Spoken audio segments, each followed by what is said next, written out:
I remember when I just started in Taiwan, and it was a New Year's Eve. I just finished a lecture and went back to my tent. At that time, we didn't have land, we didn't have home, we didn't have anything. It grew so fast, I didn't have time, I didn't have money for my followers, So some of the followers, they wanted to be monks and nuns, because I was wearing nuns' robe, and they follow me. They want to be the same, like initiates. And so it was okay. We stuck together, but I didn't have any money to do anything with them, no house. So not even everybody had one tent. Did I tell you all this already, right? I did, no? Don't make me repeat again boring stuff. Huh? Not in English? Okay, all right. Okay. You still want to hear it? All right, okay. So anyway, not even everybody had 110. I had 110, of course. I'm the master, Besides, I snore. No, I don't. I guess I don't. But who can tell? No, nobody's there to tell. Okay. So anyway, what we did, 3 persons share 110, and it was very tight. But at least it was warm, And sometimes you could walk by and know whose tent it was, because if the toe stuck out, if you saw the bulky, at the end, then it must be Thong, for example, or Thong whatever. Those are very tall guys. Yeah, we put all the tall guys together though. So you can see the tent was kind of bulging out, and one side or both sides, and you could make out immediately where was the head and where was the toes. It was very easy. So those days it was like that. What am I talking like that? Oh, okay. I came back from a lecture in Pingtung, and we didn't have land, so we camped, on the riverside of Pingtung. Mind you, we were lucky, because that river, sometimes it was just unpredictable. Any river. Because any river, you never know where it comes from. So don't ever pitch tent on the riverbank, even though the water looks low and it's not a rainy season, because it might not be raining there, but it rained where it came from. And it could be landslide, mudslide, and a torrent of water coming down, and we'll be in trouble. We've been lucky many times. And you have been there also once. But it was okay. I made sure that it was okay. But if you are alone or with a group of friends, don't risk it, okay? Because I was sure that it was okay, of course. Also a couple of lucks, and master blessing and God's love. So I came there and, came back to my tent. And we didn't even have utensils to cook. Everybody followed me so fast. I wasn't experienced. I didn't have experience to be a master or having disciples following everywhere, And so I just bought more and more tents every day. Whoever came, if they have money, they brought 10. If they not have whatever I brought 10 for them, and 3 or 4 share it. And then we didn't even have utensils, so we lighted a bonfire, collected wood. And we roasted potatoes, and apples and whatever, and eat.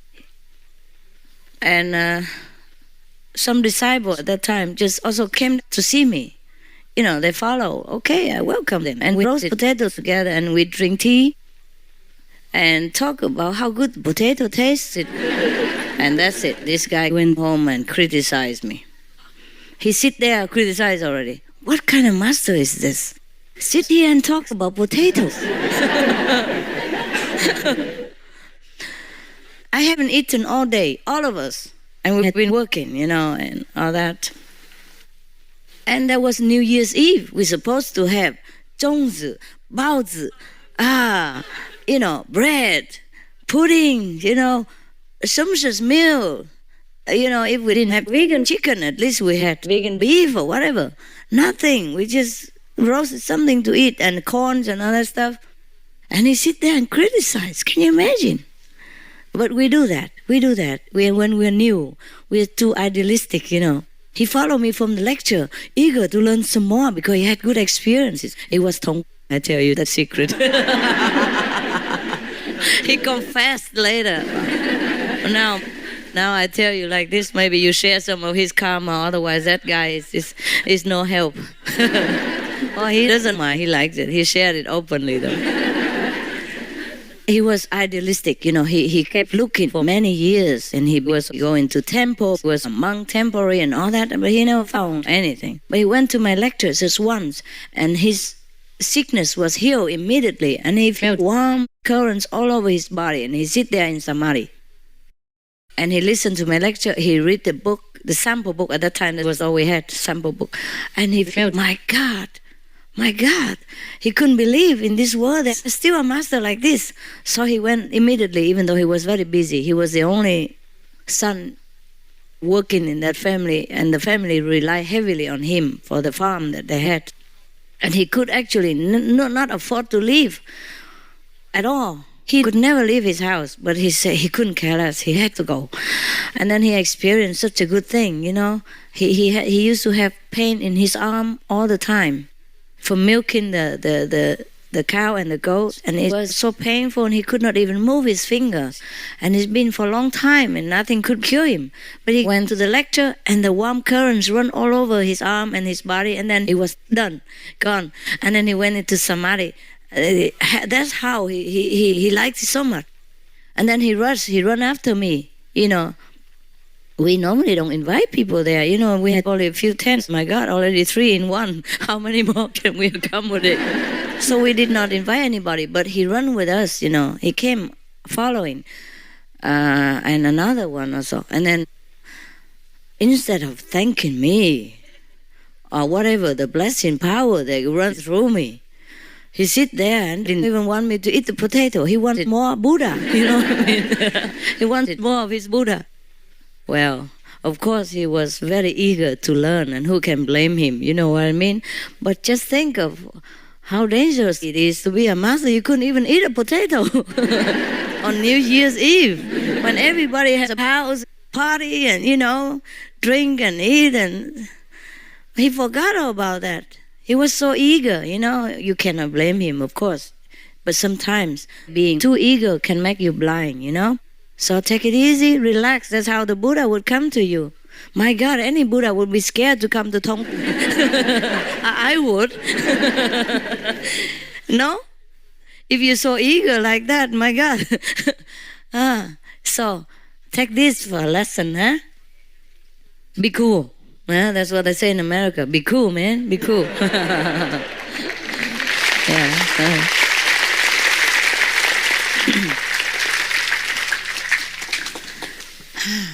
My bird, one of my pet bird, ran away once. I told you yesterday, small one. Yeah.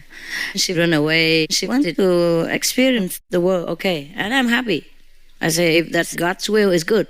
I originally intended to free all of you anyway. And if you can be free, it's cool. Just go.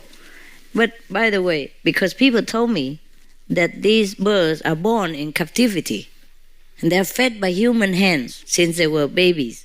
And they look up on you as another bird mother. Yes, in fact, one of my birds told me that I'm a beautiful bird. No, I'm not kidding. Yeah. He said he likes my attendant because he's very, soft-spoken, but he likes me because I'm a beautiful bird girl. Yeah. I'm not kidding. You can talk to them, but you have to go down level, and it's still more tiring. Only do it in an emergency. Or any of you here can talk to animals? Raise hand. You can? No, I don't mean just talk blah, blah, blah, but talk inside. He can talk back to you. You both can do it? Cool. Then you understand what I said. Anyone else? Yeah, that's good. Come here. I let you talk to my birds later and verified what I said, that I'm a pretty bird. Right? Yeah. Now you be careful. If you don't like me, somebody likes me already as a bird. Yes. Because he say I wear colorful things, and birds, they love colors. the parrot family, and they love colors. I wear sometimes colorful necklaces for them to pick on. They love that.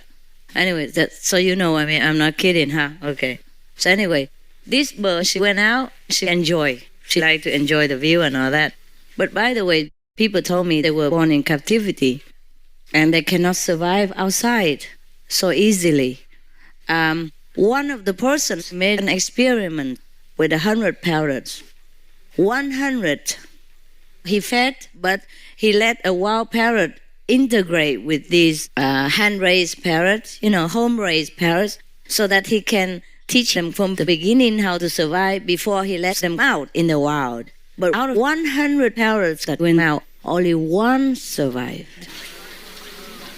You understand? Therefore, I worried for this bird. Of course, I can tell her to come home, I cannot force her. So we distributed flyers everywhere. She flew far. But then came back 1.5 days later. Yeah. And the reason we couldn't find her because she said, you guys are so nervous and anxious. I'm so scared. What's the problem, So she was even nearby. She wouldn't let us know. So of course I know where she is, but I just couldn't see her. I knew where she was and we went in that direction. And sure enough, some people called us later and confirmed that we saw her there. And she even came down to a bicycle person and he had her in his hand. Everybody saw it.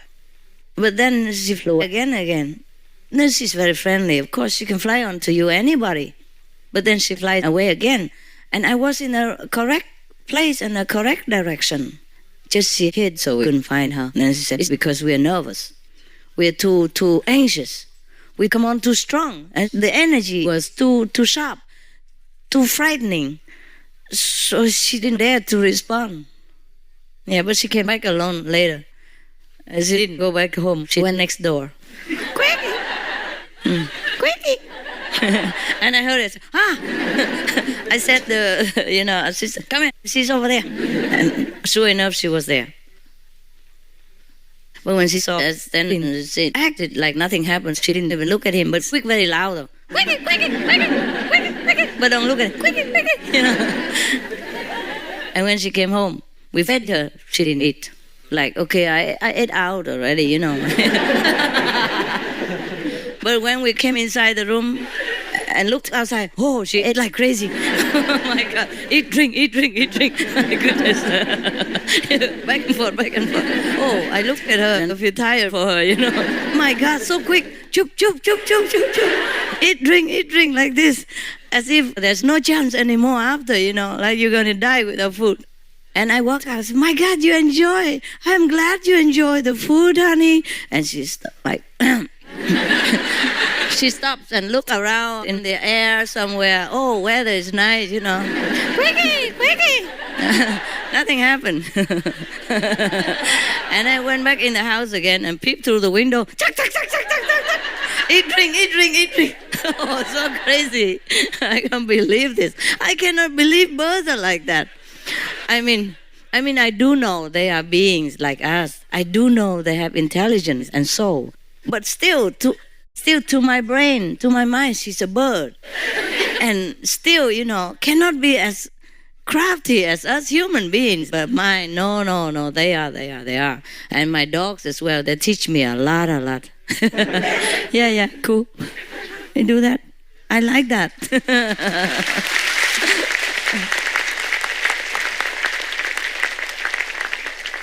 So the more you study them, the more you have to respect all beings because they really do know. Many things they know that I'm surprised. They play like they don't know, they don't care because they want to play birds and dogs. But when they have to defend for their own or whatever, like for example, you like a big bone, honey? Oh yeah, oh yeah. And then run to where the big bone is and stay there. How do they know? What does big bone mean to them? They know anything.